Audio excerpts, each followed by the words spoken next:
When I was an undergraduate, a bachelor student, I went to an advisor like right before the end of my last year, and I said, I have to graduate. So what am I supposed to do? And it turned out, based on the classes I had taken, I could either in one semester be a religious studies major or be a psychology major. And the catch was that to be a psychology major, I would have to take one fewer class and I wouldn't have to learn German. So isn't it ironic that now I wish I could go back and at least have learned German? Whether or not a religious studies would have been the right major, I'm not so sure. But I have had a long standing interest in religious studies. And I've always benefited, in particular in my field, from talking to philosophers. One of my best friends in one of my other worlds of human animal relations is a philosopher. And I think it's really fruitful for psychologists and philosophers to talk to each other. So my hidden motive here is to learn something from all of you.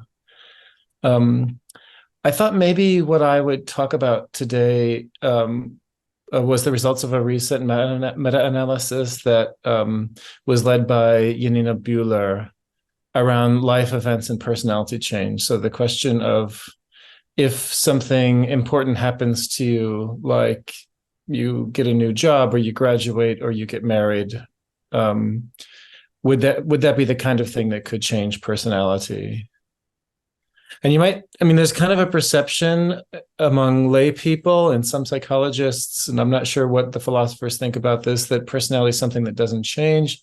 This work comes after a few decades of research that shows that while personality traits, and when I say personality traits, I mean the way people respond to questionnaires about what they're like, um, that those scores are fairly stable over time, sort of in the range of political attitudes, but certainly not as stable as something like height, which is almost perfectly stable over time. So there's also some evidence that you can change traits on purpose. There was debates maybe 2 or 3 decades ago about whether or not personality was stable, whether it exists, in fact. And for a long time, personality psychologists had been trying to emphasize the fact that it's quite stable, to argue against social psychologists who wanted to argue that personality is just a construction, that all of our behavior is driven by the context that we're in. And the sort of goal of personality psychology was to argue, no, there is something consistent across time and across situations about the way that people are different from each other. Once that argument was convincing enough, the entire field kind of turned to the opposite question of, okay, well, if personality is stable, can it change? And once we discovered through various methods that it can change, the next obvious question was, well, what could make it change? And life events became a natural candidate because it's so common for people to believe or to report, I had a child and all of a sudden I became a different person, or I married somebody and I became a different person. I moved to a different country and now I'm a different person. So we've now had a few decades of research about this. And the goal of this study, again, led by Janina Buehler, was to see what the results of that work was. By the way, if anybody wants to interrupt, I think I could see if your hands are raised. So please feel free to raise your hand if you have a question or whatever. I'm happy to interrupt myself or for you to interrupt me. So when I say personality, we already run into what might be interesting for philosophers, which is, well, like, what exactly do you mean? Almost everything that we study in personality psychology, at least mainstream personality psychology, is via questionnaires. So we ask people 85% of the time, maybe 90% of the time, we ask people about themselves. Maybe 10% of the time, we ask people about somebody else. But we're almost always using questionnaires to assess personality. And of course, that immediately raises some limitations. Nevertheless, that's what our research is founded upon so far. You've probably heard of the Big Five. And briefly, the reason that we have the Big Five is because if you were to ask lots and lots of people every adjective that you can find in the dictionary about what people could be like, and then apply factor analysis, which is a technique to try to reduce lots of things down to a few things, over 80 years, doing enough of those kinds of studies led the field to sort of end at the place where we think 5 broad factors does a fairly good job of distinguishing people. I don't think there's anything magic about the Big Five. there's not a lot of evidence that it's cross-culturally valid, for example, and it may only apply to Western Europeans and North Americans. But it is a kind of handy number of traits because you can remember 5 things, and but it's complex enough that you can also use those 5 things to distinguish people. So my intuition is that part of the reason we like the Big Five is because it's at that right. It's a good balance between complex enough to really distinguish people and but short enough to be able to remember all of them. So people would make stronger arguments about that, and I'd be happy to talk about that if you want. One of the challenges in personality psychology has been what's been referred to as the distinction between dispositions and adaptations. I think this is also something that's interesting to think about from a philosophical perspective. The definitions, and this is what philosophers are usually good at, is defining things, and psychologists not so good at. And the definitions here are quite slippery.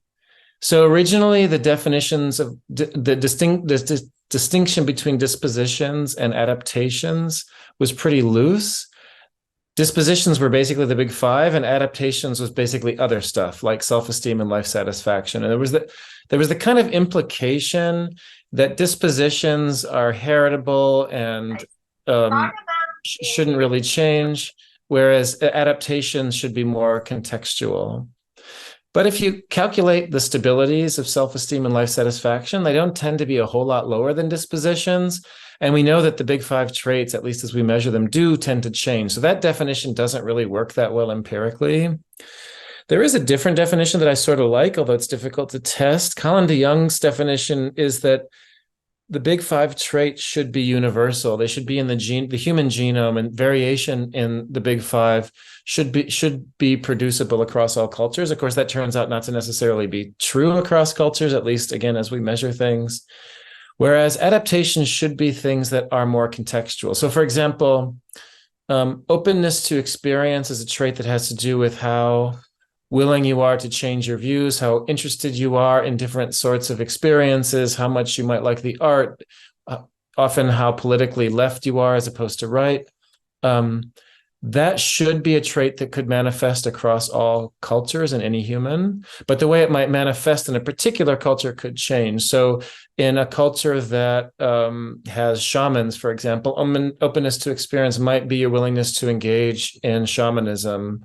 In a culture where that's not accepted, then it might engage in something like being on the political left and being pro-environmental or something like that. So that's a kind of distinction that's at least workable. We were sort of practical about this issue in this study in that we just measured the things that were most commonly studied in life events research. So we measured the Big Five traits, self-esteem, and life satisfaction. And I'll assume that those concepts are intuitive. I don't need to define each of them, but let me know.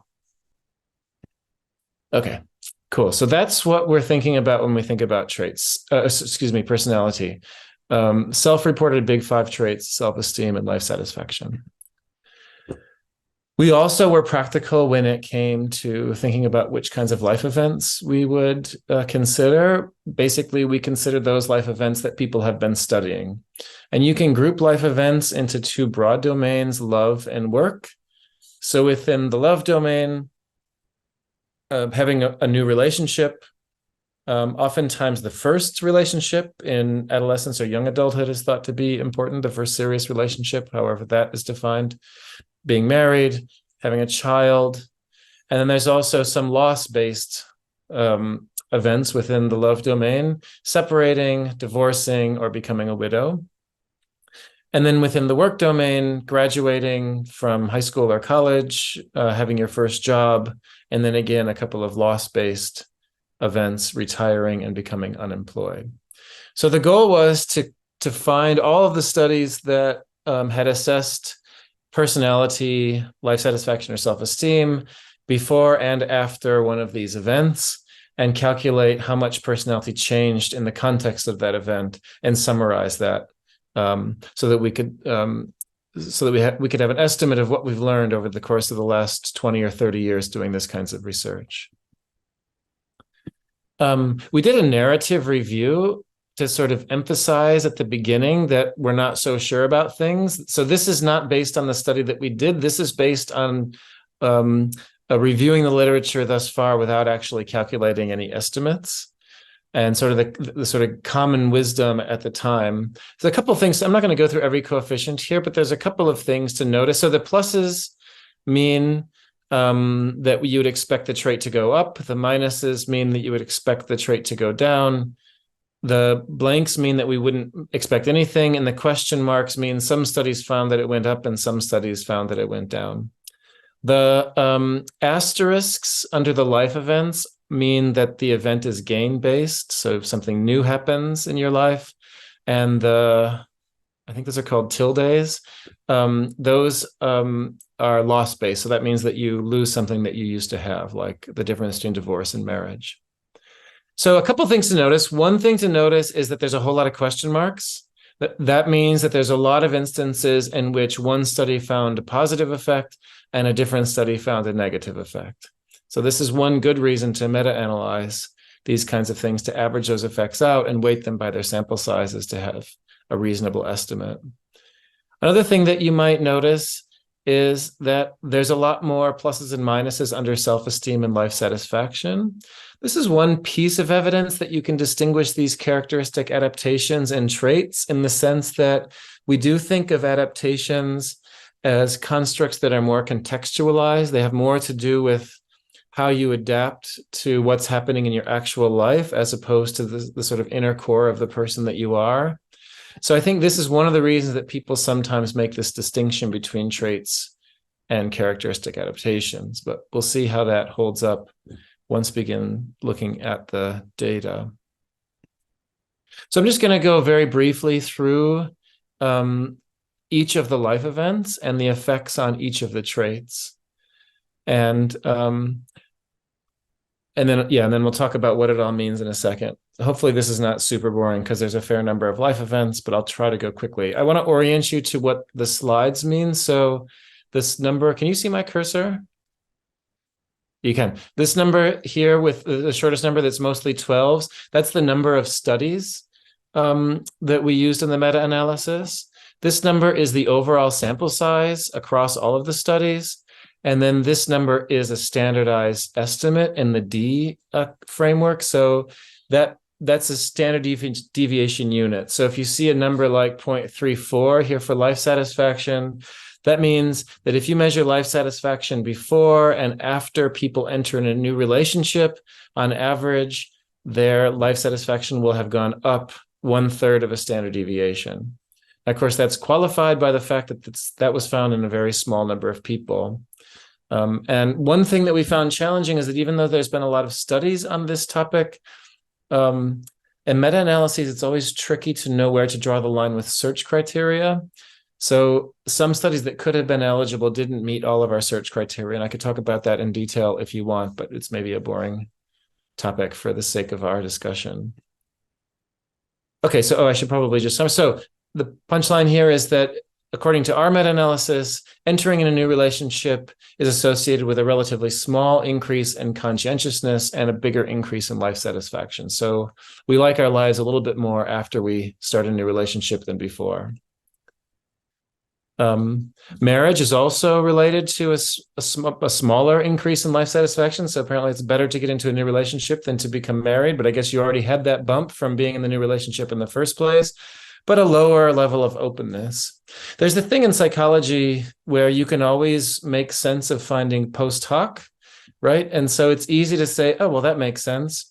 It does make a fair amount of sense to me that when you become married, your life closes in on certain kinds of priorities, and you may be less interested in exploring other aspects of the world.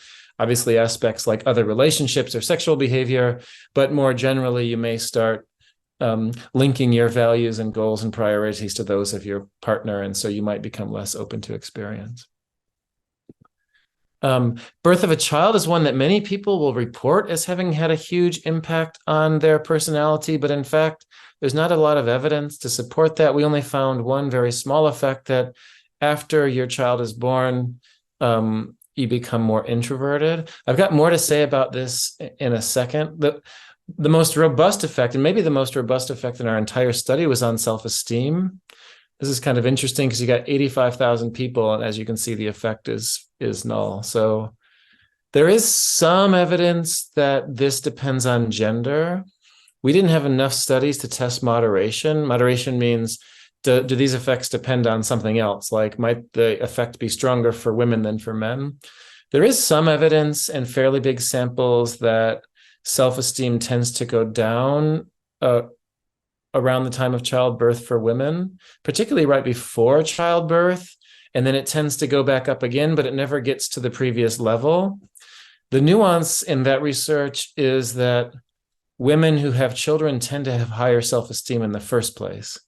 So if you can put all that together, it's like women who have who are going to have children tend to start out with higher self-esteem. That self-esteem goes down around the time they have children, but then it goes back up to be about the same as the women who never had children. So that's kind of an interesting pattern that you can't really find in the meta-analysis that we did because it's fairly gross, but you can find in more specific kinds of studies. Bottom line here, an average across both genders and across all people, fairly limited evidence that having a child impacts your personality.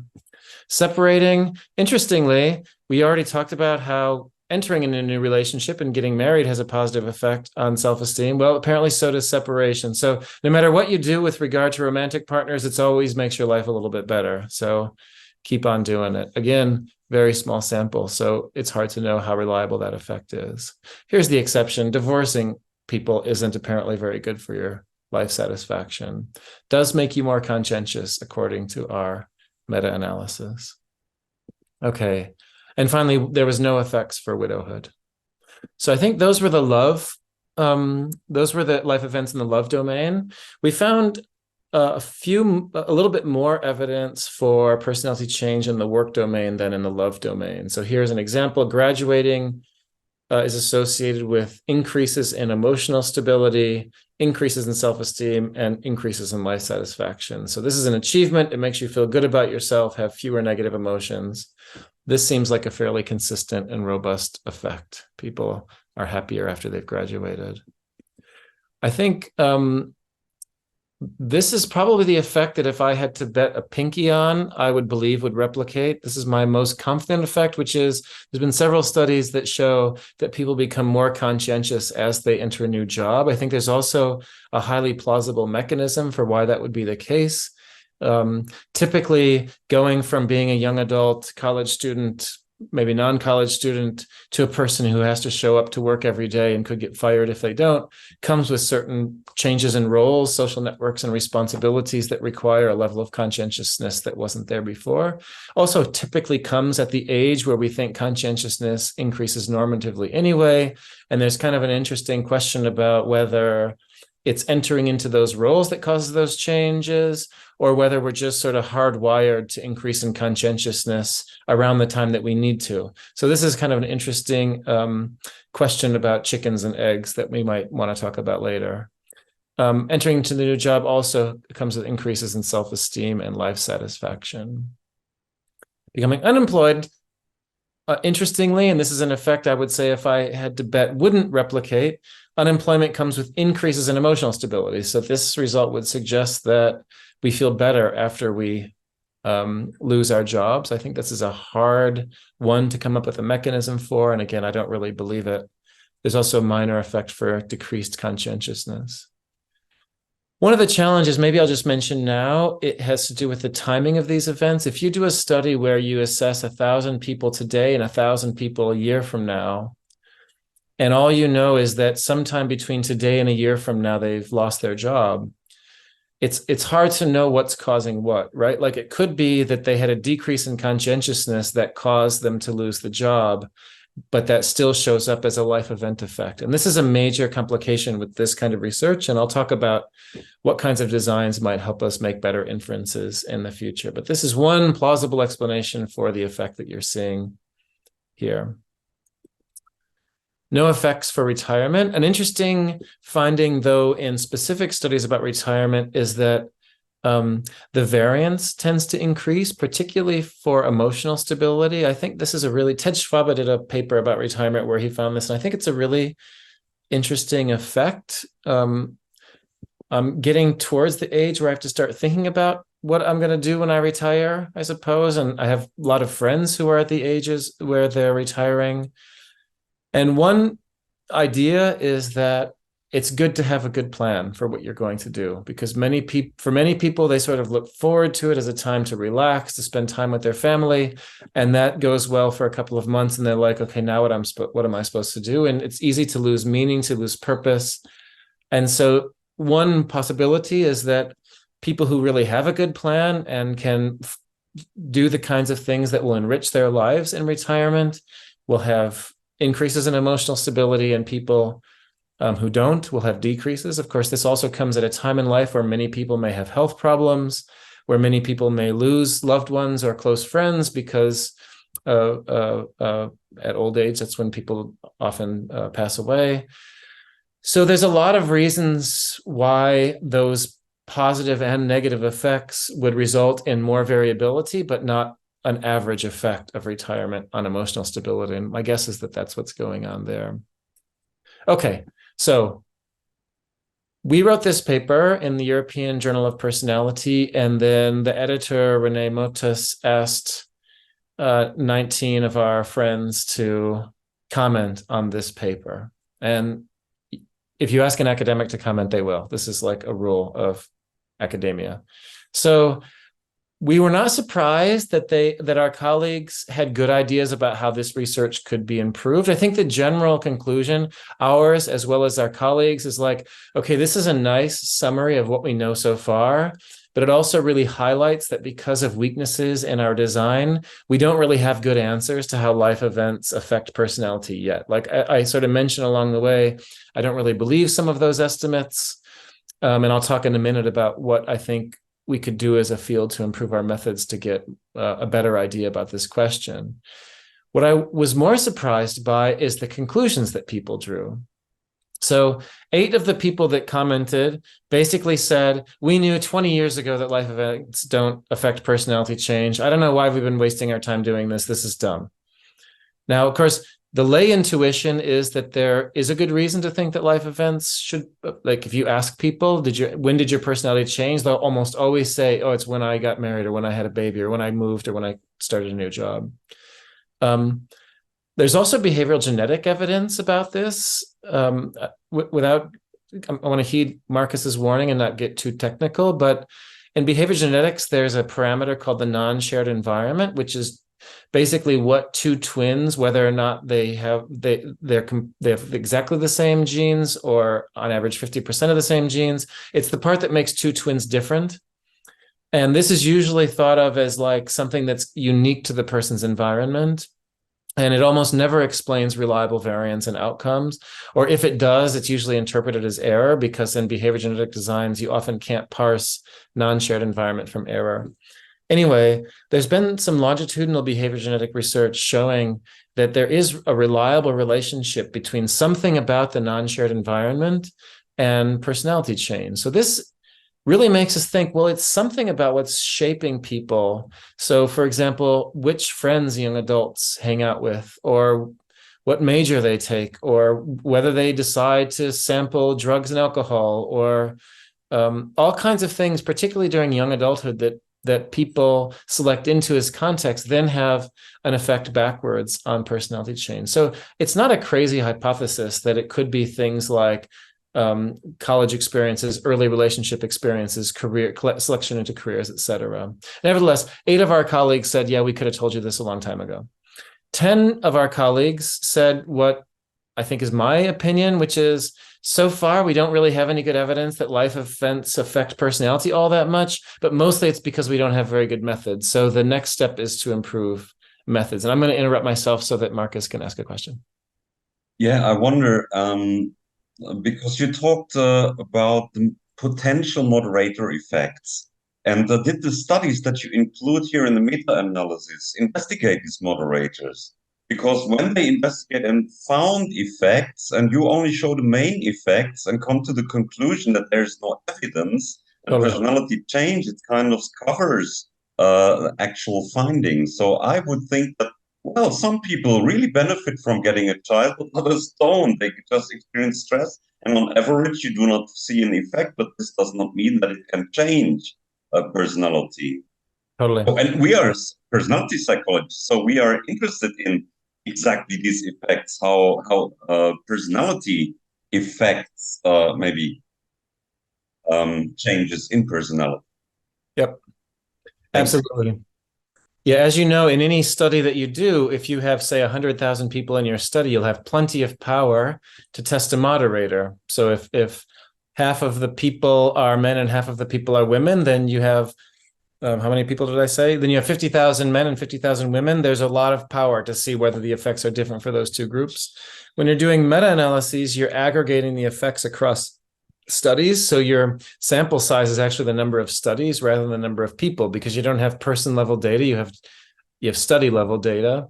And we didn't have enough power to test moderation, but it's true. I think the self-esteem, the effect of childbirth on self-esteem is an example that I'm pretty confident in. I think there's pretty good evidence. I'm fairly satisfied with the evidence that self-esteem tends to go down, particularly around the time of childbirth. Of course, there's all kinds of reasons why this might be the case. There's body image issues that come with the changes that happen to a pregnant woman's body. There's oftentimes relationship stress. There's questions about whether one can be a good enough mother, and there's all kinds of reasons for kids to make you feel bad about yourself, as any parent can tell you. So men seem to be fairly immune to this effect, whereas there's now been evidence from several countries showing that women are not. So this is an example of the kind of moderator. I also think I mentioned the retirement and emotional stability example, but there's quite a few studies that show that variability increases as a function of life events. And this really gets at, or it points to the kind of moderation that Marcus is talking about. So something happens and it kind of shocks the personality, and some people go this way and other people go this way. And as Marcus pointed out, when you average the people that go up and the people that go down, that results in a null main effect. But it sure is interesting to wonder, well, what was it about the people that went up and what was it about the people that went down? And moderator analyses are one way to figure out an answer to that question.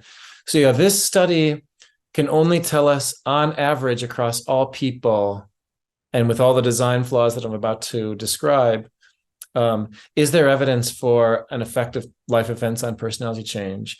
To be fair, many people, if you say to them, we know that personality changes in adulthood, what do you think is the reason? Many people will say, oh, it's because of major life events. Ted Schwabe, who I just mentioned a minute ago, recently did a study about this where he went back and asked people, your personality changed in the last 5 years. Why do you think that was? And then he actually has data about how much their personality really changed and when they had certain events. And so many people listed life events. They said, oh, I had a kid and I became more conscientious or whatever it was. So he could then go back and track the accuracy of their inferences about not only how much their personality changed, but whether it changed in coordination with those life events. And he found very consistent evidence that people overestimated the degree to which they were often accurate about when their personality changed and what that was a function of, but they almost always overestimated the impact of the event on the change. So it's not a crazy thing to think that we should be able to find bigger effects than what we found. And again, I think that might be because we don't have very sophisticated methods yet. There was, I'm going to mention Ted yet again, there was one super interesting commentary to me. So Ted and his colleague Orestes, I don't think I can pronounce his last name. I don't want to butcher it.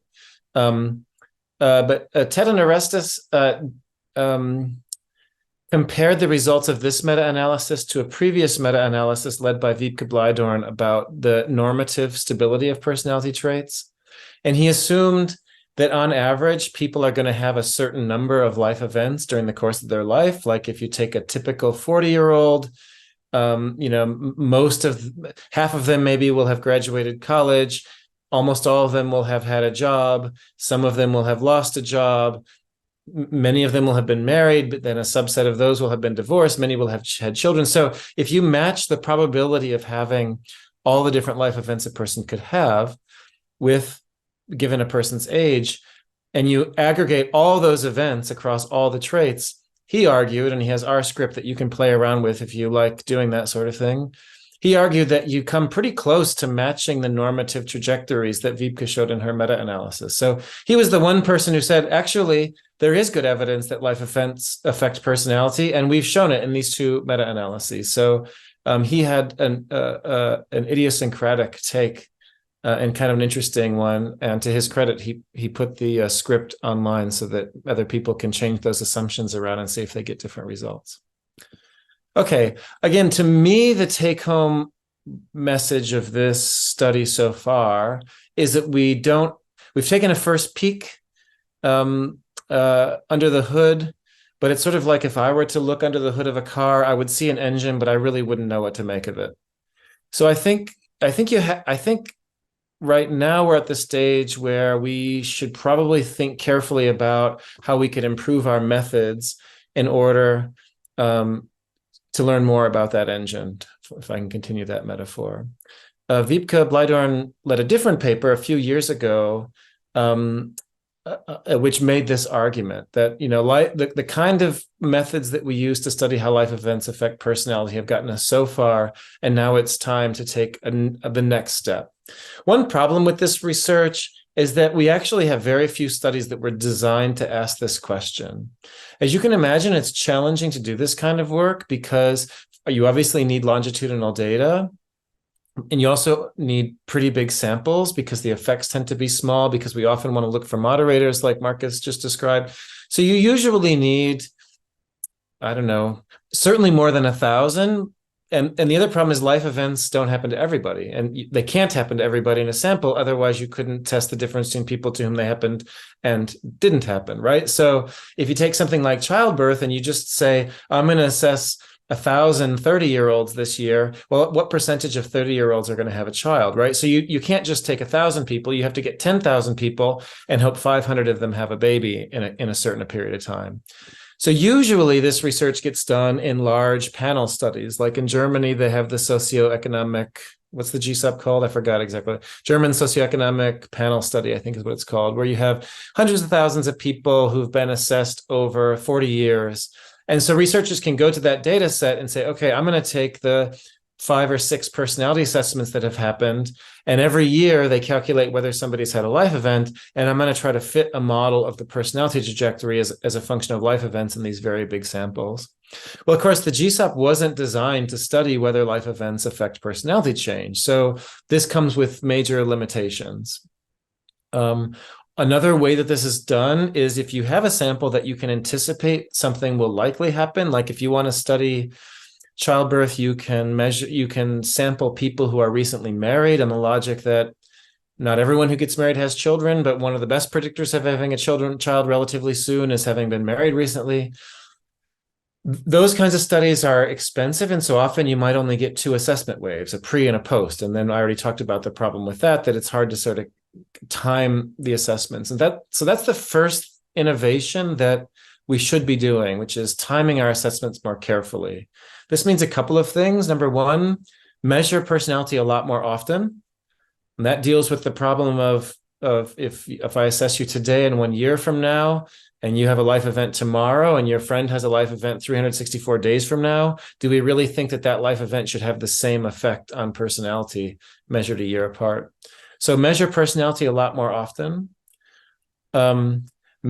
Try as best you can to actually measure personality in concert with the event. So if you knew somebody was going to have an event, you can intensify the frequency of measurements before and after that event to really get a signal about how it might be changing personality. Assess not only personality, but the mechanisms by which we think personality might change. So attitudes, do people reflect on themselves differently when they have an event? The environmental context that might cause personality to change, and to use multiple methods. I guess I'm going to get to that in a second. I think I sort of hit the timing piece. Basically, design studies that are optimized to time your assessments in concert with the event based on some theory about how the event should affect personality change, rather than using data simply because it's available. Second is sampling. I guess I mean 2 broad things by this, although there's more details on this slide. One, I already mentioned that almost all of the research that we do has been in what are called weird samples, which is basically Western, Northwest European and or North American samples. So we know very little about personality in general outside of those contexts, even though that makes up by far the majority of the world.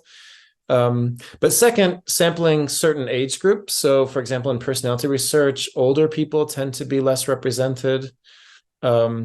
So trying to get a more diverse sampling will lead us to more generalizable knowledge about how personality changes. There's a lot of work that we can do in measurement. I've already mentioned that we almost always measure personality with self-report questionnaires. There's obvious limitations to that. Informant report questionnaires would be a major improvement, but we're still living in the world of questionnaires. So if there was other things that we could do, behavioral tasks, mobile sensing, narratives, observational markers, biological markers, but basically, the more methods we can use, the more likely we are to get a reliable signal about the latent construct as opposed to what people say about themselves.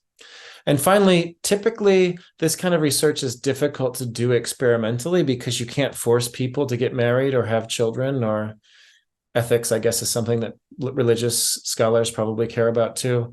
So, but there are ways to use quasi-experimental methods. There are also ways that you can use certain designs to try to affect personality change. So we also recommended that.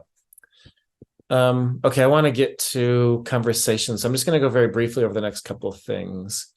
One thing that's happened since Wiebke wrote that paper with those 4 pillars was work by Micah Luhmann and Peter Hainer and others on what's kind of an obvious thing in retrospect, the subjective experience of life events. So maybe it's not that you got married, or maybe divorce is the best example. Maybe it's not that you got divorced that matters. It's what you make of the divorce. For some people, thank God I'm finally divorced. And for some people, it's the biggest loss of their lifetime. So it's not the objective fact that you had a demographic change going from married to single.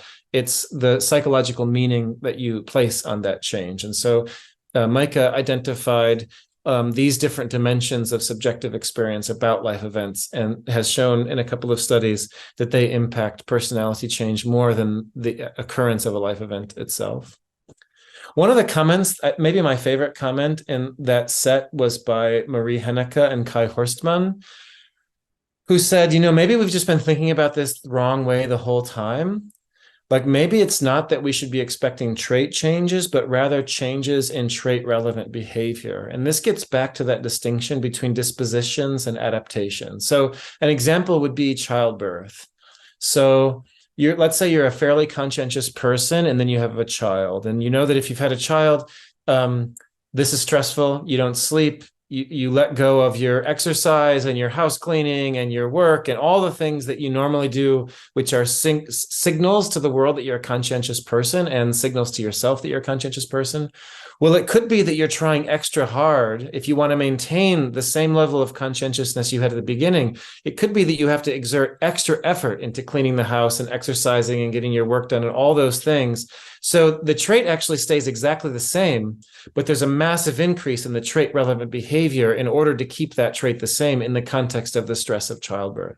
If that's true, that would be a completely different way of thinking about it than the way we typically think about this question, and it would require a completely different approach to studying the question. That is, we should focus on measuring those trait relevant behaviors rather than the latent trait itself, and that's where we would find the change as a function of the event.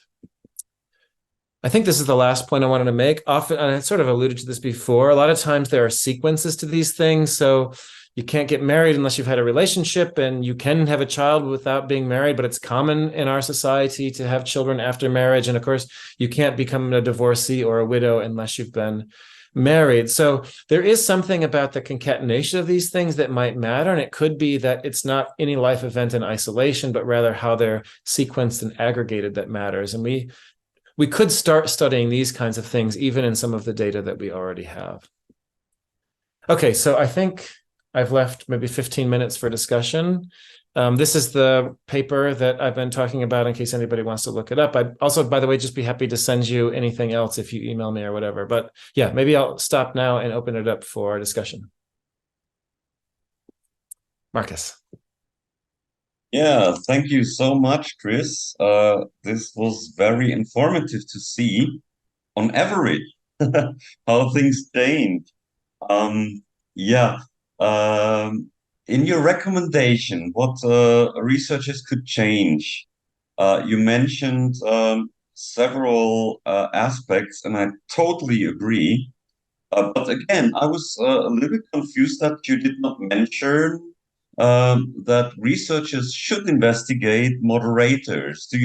Don't you think that moderators could have a strong effect on whether personality change, even personality traits, in a way that you look for interactions between personality traits?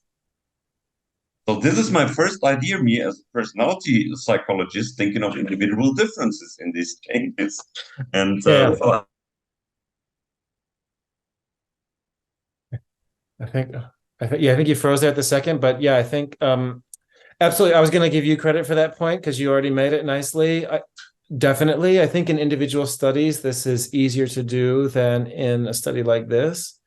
But certainly, like the retirement example, I do think actually a lot in my own personal life about like what could I be doing now, assuming that I'm still alive and healthy. What could I be doing now to make my retirement go well? And this is essentially your question as applied to an individual life. It does seem to me that your life context, childbirth is another good example. It seems completely plausible that the quality of your relationship with your partner, the quality of a woman's relationship, the mother's relationship with her partner, the quality of the social support network that she has, things like whether you live in a society that supports leave time. So this is a big difference between, say, Germany and the United States. In the States, you might get a week or two off of work and be expected to go back to work. And you would think that these kinds of things should really affect the degree to which having a child leads to changes in the kind of person that you are, the stress you experience, et cetera. So yeah, absolutely. I think yeah. moderators are a huge part of it. Yeah, or let me just take another, I think, very plausible example. You've investigated separation or divorce. When you are the one who is completely dissatisfied and Totally. you want to get out of that, and you may feel better, but the people, the person you left behind and who may even be dependent, kind of, um, they may decrease in happiness or self-esteem or life satisfaction. And for sure, on average, you do not find strong effects. But when we look in everyday life at our friends, even ourselves, we see, oh my gosh, it can strongly have strong effects on self-esteem or life satisfaction or emotional stability. So Absolutely. it's so plausible a hypothesis that I really wonder that even so this is why I asked you the studies that you took account of in your meta-analysis, whether they reported maybe such moderators that you could not consider because of the methods of the meta-analysis.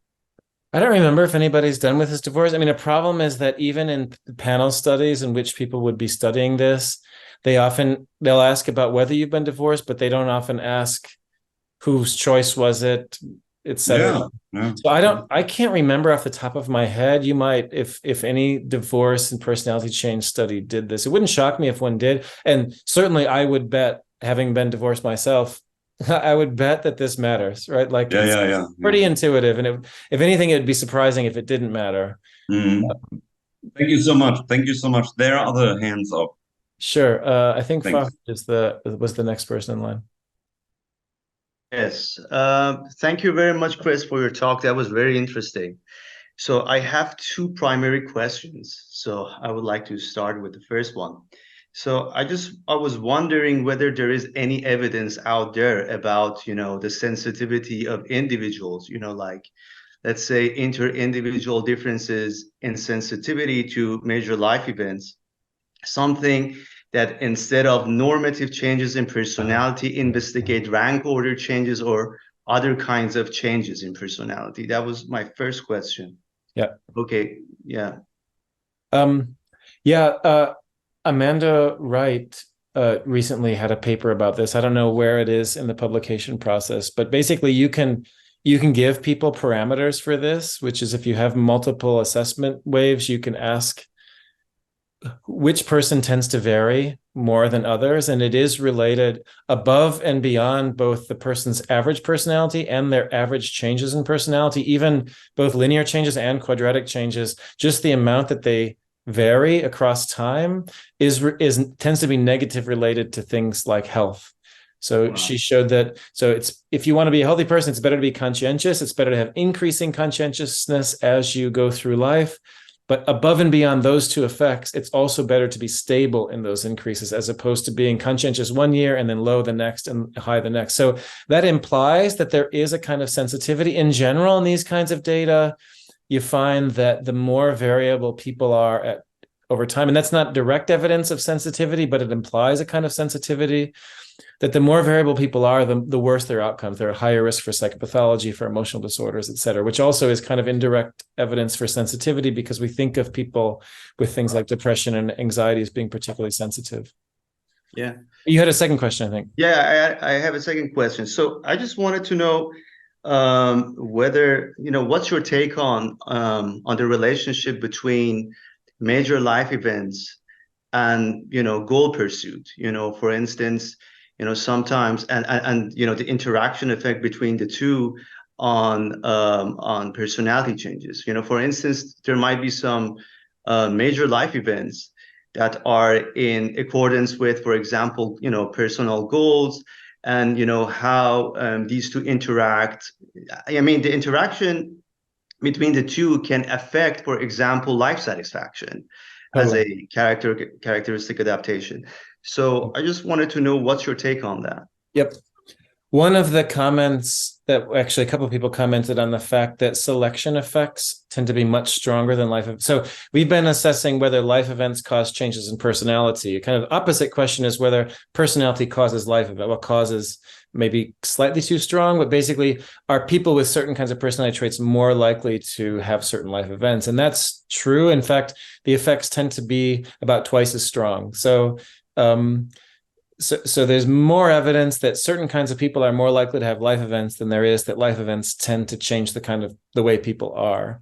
One assumes that this is mediated by goal pursuit, that people with certain kinds of personalities tend to have certain kinds of goals, and or people with certain kinds of personalities, maybe conscientious people, are more likely to be able to achieve those goals once they have them.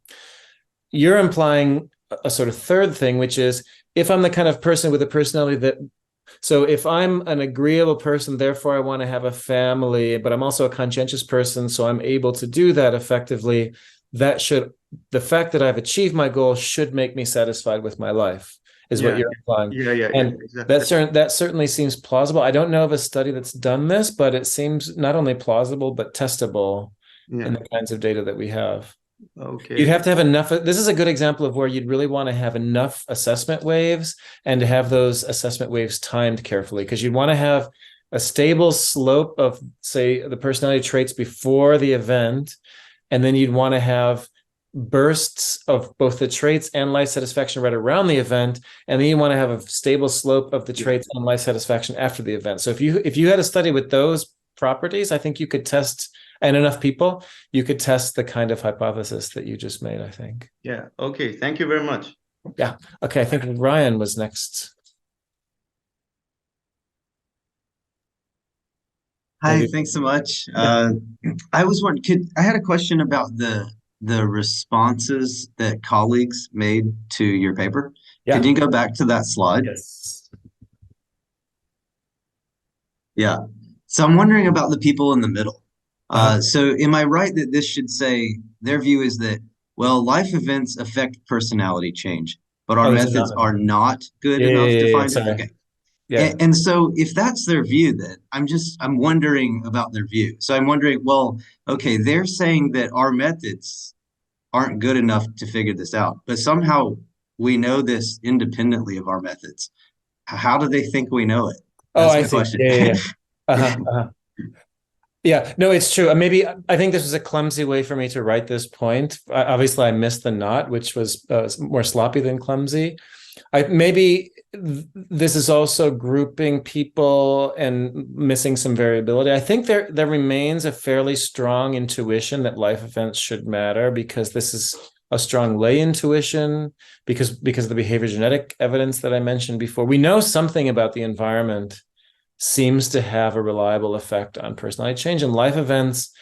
There's also personality theories that Marcus actually wrote a really good paper about the sort of parameters that you would need to have in a theory about personality dynamics. And most of those theories that paper was kind of alluding to assume that there must be at least some bottom-up processes happening.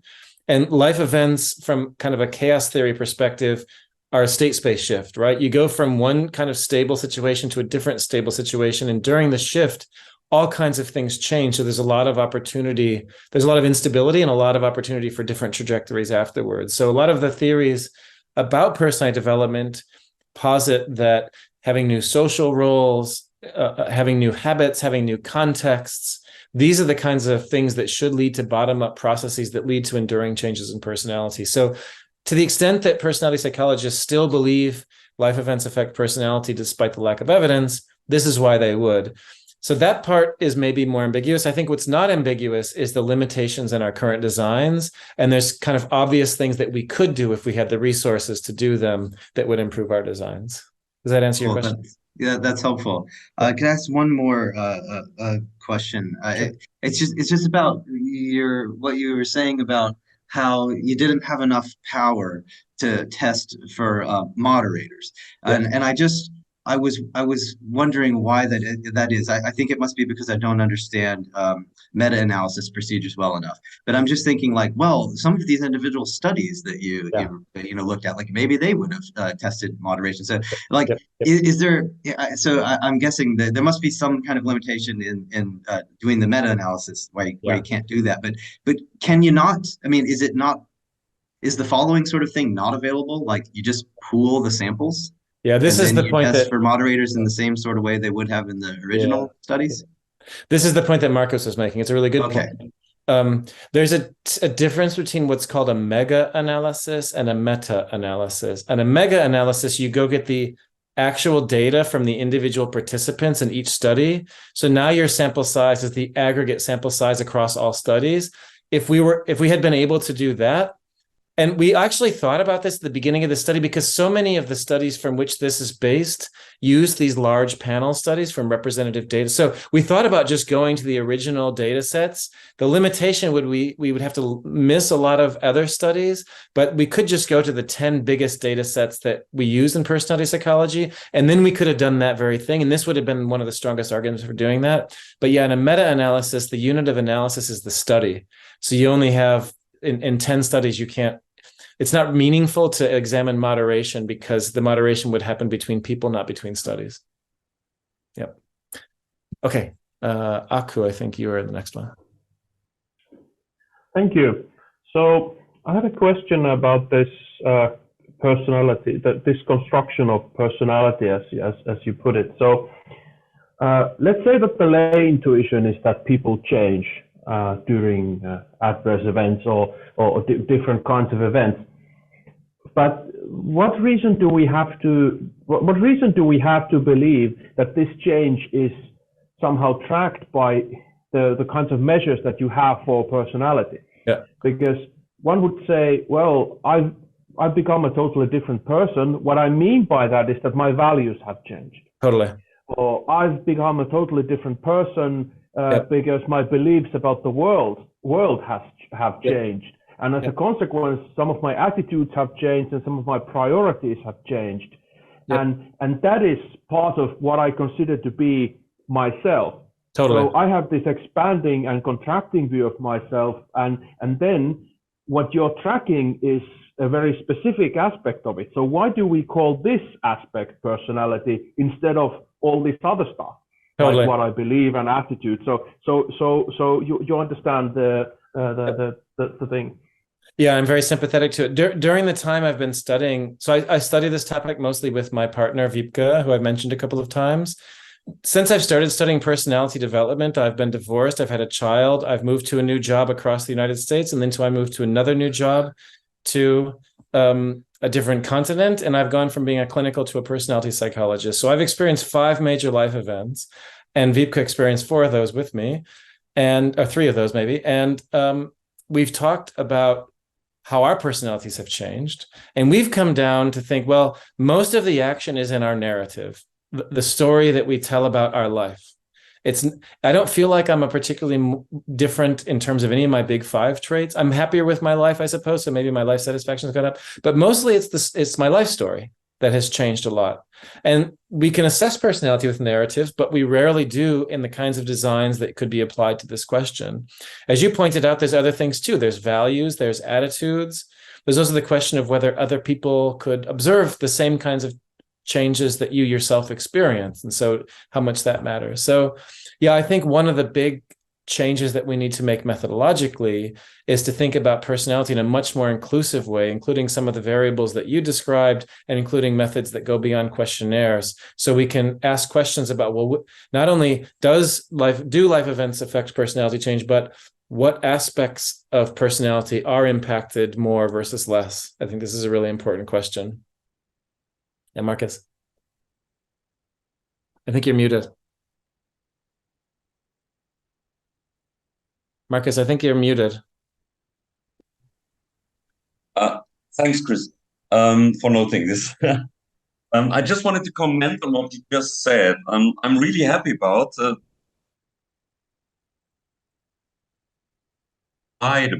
differentiation between traits and adaptations, and put it in perspective. Because when I first saw it, then I thought, oh my gosh, again, this let's say artificial distinction. Yeah. Because it's also kind of disregarding for many other personality directions of research, saying that traits is only the big five. Yeah. Well, there's no reason for this. The big five are totally atheoretical. And moreover, saying that traits are only when they are measured with self-reports, as you're just saying. Mm-hmm. There is no reason, just because we do not have good measures, or because other measures are not that economical, like self-reports, like observations from experts. We cannot just say this is the traits, but when we measure it differently, we do not talk about traits. It's just kind of how we started talking about this, but basically, theoretically, it actually doesn't make sense. Absolutely. I'm very happy that you had a similar opinion, and I just wanted to stress it, because the way people use the terms, it's confusing. I think it's confusing, and anyway, thank you. There's kind of a reason for that. I think, it's worse. Like the GSOP data measures personality with 10 questions. So each trait gets 2 questions. So just ask yourself, can the person that you are, your personality, be fully described by your responses to any set of 10 questions? And of course, it becomes sort of absurd. Now, they're reasonable proxies in a study where you have to ask lots of questions and you have to be economical. Like there's a good reason why they only give personality 10 questions, but it doesn't come close to capturing what we think of as personality. There's kind of an interesting historical irony to this, which is personality psychology, particularly in North America, had been on its heels for most of the 20th centuries, because there was a kind of political fight with social psychology, and social psychology was really winning. And it was philosophical to a certain degree, but it was also political.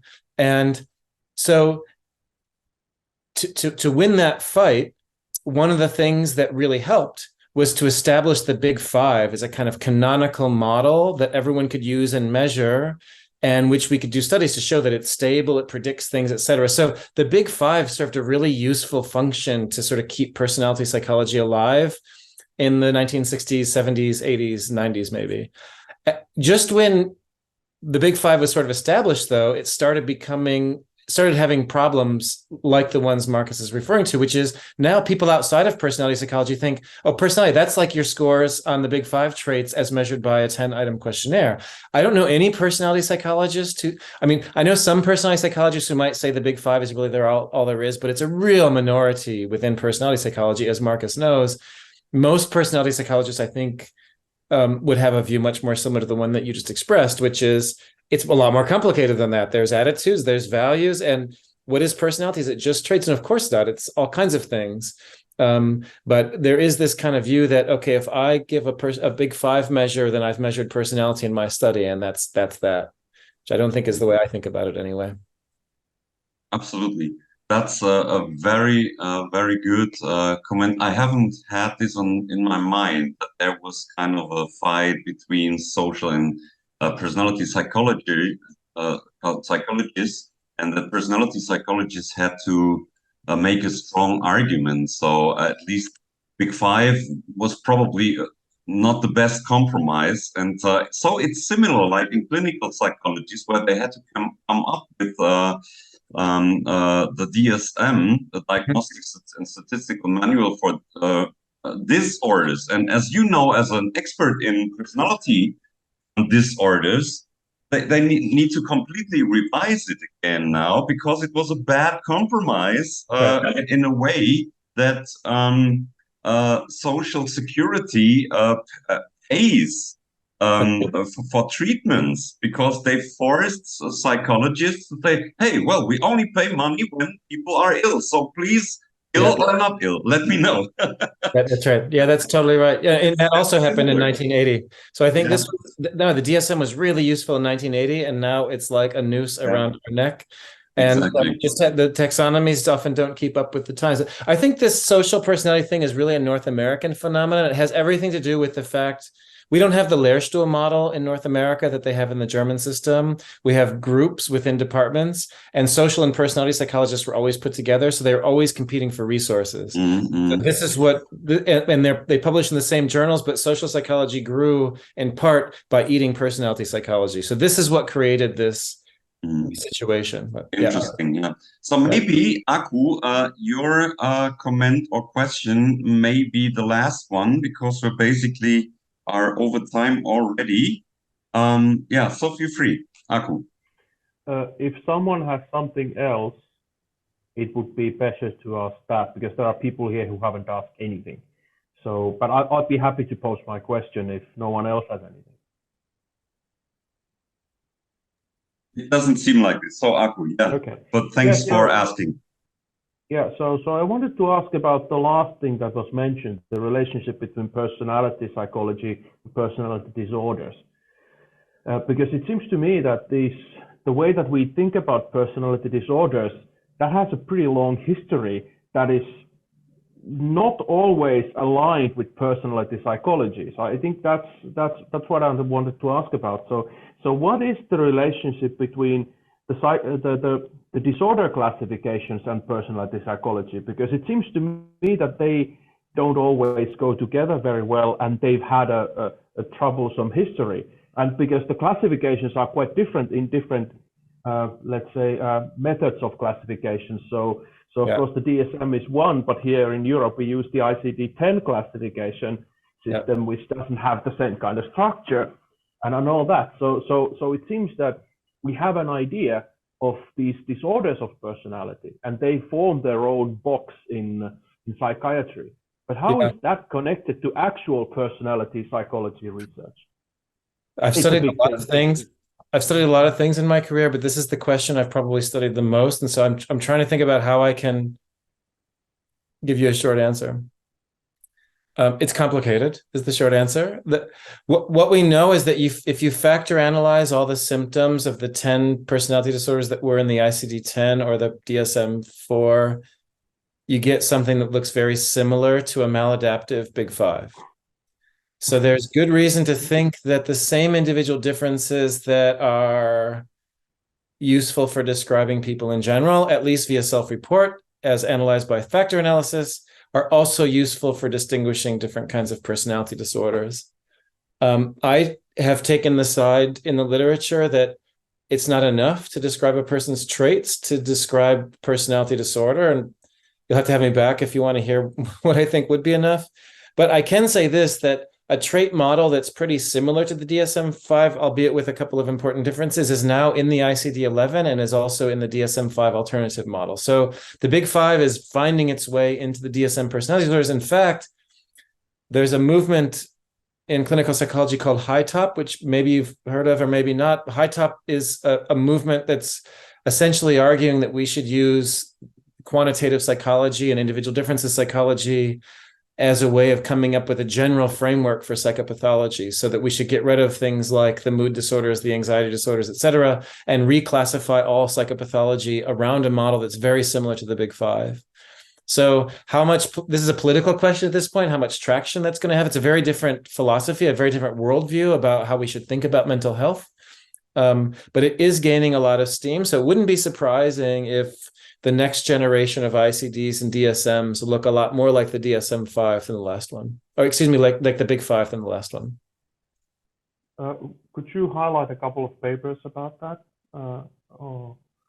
Yeah, I would look at the high, if you do a scholar search on HITOP, HITOP, that would be a good place. The alternative model of personality disorders is the version that has the Big Five like model. I've written about that. Other people like Bob Kruger writes a lot about this. Roman Kotov writes a lot about this. I could send stuff to you if you want, back channel. Excellent, thank you. Yeah. There was just, I guess, one thing, there was just a recent couple of papers, one by Mary Forbes and one by Whitney Ringwald. So Forbes, Forbes, and Ringwald, Ringwald. Both of them took very large data sets of symptoms and did factor analyses of those symptoms and derived a kind of structure, a metastructure for all of psychopathology. And again, if you blur your eyes enough, it looks something like the Big Five. You have to accept the idea that factor analysis is the right way to generate a taxonomy. But if you accepted that, then the argument would be, it looks kind of like personality traits. Okay, so I guess, does that mean we're done? I sure had a good time. I wish we could hang out more often. Yeah, definitely. Yeah, thank you so much. Yeah, so maybe next time we see each other in person at That a would be great. conference in Munich or Zurich or wherever. Thank you so much to that we could have you here. And yeah, so let's close the session, and I wish you a wonderful weekend. Thanks. Thank Yeah, you. thank you very much. All right. Schönes Wochenende. Thanks also to all participants to have had you here. See you. Bye-bye. Bye. You, bye.